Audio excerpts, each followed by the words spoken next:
పెళ్లి పెళ్లి తర్వాత వస్తున్న సినిమా ఎలాంటి ఫీలింగ్ ఉందండి?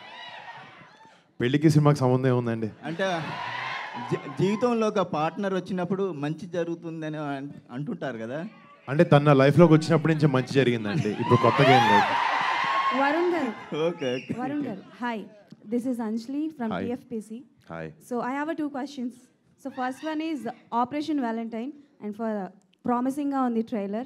First Thank thing you. ఏంటంటే మీకు ఈ మూవీలో ద మోస్ట్ మెమరబుల్ మూమెంట్ ఏంటి? అంటే so many moments are there ఉంటాయి బట్ ఎక్కువగా రైట్. అంటే ఈ సినిమాలో మేము ఒక రియల్ ఎయిర్ బేస్లో షూట్ చేసాం అని దాకా చెప్పడం జరిగింది. ఒక 40 days గ్వాలియర్ ఎయిర్ బేస్లో ఒక 40 days విత్ 200 పీపుల్, ఒక 150 క్రూ, ఒక 70 యాక్టర్స్తో షూట్ చేయడం జరిగింది అక్కడ.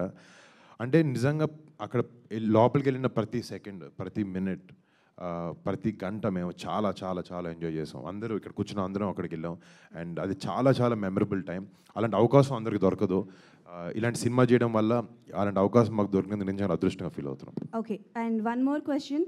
సో మల్టీ స్టార్ అంటే ఎవ్రీవన్ వెయిటింగ్. సో అలా మెగా ఫ్యామిలీతో పాటు విత్ యూ ఒక మూవీ రావాలంటే ఎవరితో వస్తుందని మేము ఎక్స్పెక్ట్ చేయొచ్చు? చాలామంది. Okay. So what kind of uh movie, what genre చేయాలనుకుంటారు? అంటే మా ఫ్యామిలీలో మా పెద్దోళ్ళు చరణ్, బన్నీ అన్న, కళ్యాణ్ బాబాయ్, చిరంజీవి గారు, వాళ్ళు చేయిందంటూ ఏది లేదు.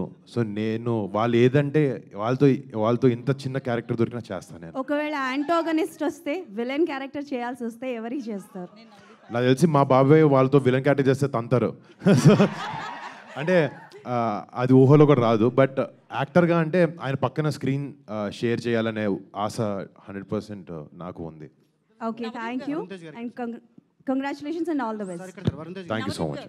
నవదీప్ గారు సార్ ఇక్కడ సార్ నవదీప్ గారు సో మీరు